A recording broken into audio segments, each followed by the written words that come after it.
Après que le boiteux ait obtenu la guérison, beaucoup ont accouru pour voir Pierre et Jean. Et Pierre a immédiatement utilisé cette opportunité pour prêcher l'évangile de Christ. Shalom, shalom, j'espère que tu vas bien. On va continuer la méditation de Actes chapitre 3. Je t'invite à lire tout le passage, mais on va lire des versets 19 au verset 26.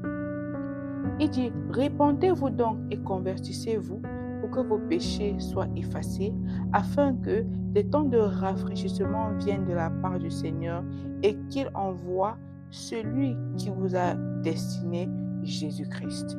Pierre a directement saisi cette opportunité, l'attention qu'il avait reçue pour prêcher l'évangile de Jésus-Christ. Après ce miracle, pour la prêcher l'évangile, à quoi sert-il à un homme d'être guéri?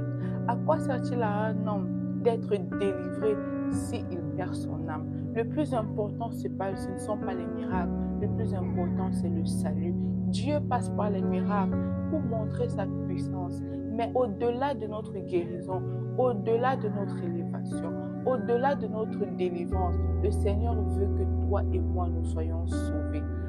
Alors, lorsque tu as l'opportunité, prêche l'évangile autour de toi. Le meilleur cadeau que tu puisses offrir à quelqu'un, c'est le salut. Tu as des amis autour de toi. Tu connais Christ. Ce serait dommage à la fin de les voir te dire, donc tu connaissais le chemin, mais tu ne l'as pas montré. Fais ta part, sois le messager de Dieu, prêche l'évangile. À eux de l'accepter, à eux de le refuser. Mais toi, fais ta part, prêche l'évangile du Seigneur. Nous sommes premièrement les ambassadeurs de Christ. Et le plus important, c'est faire de toutes les nations des disciples.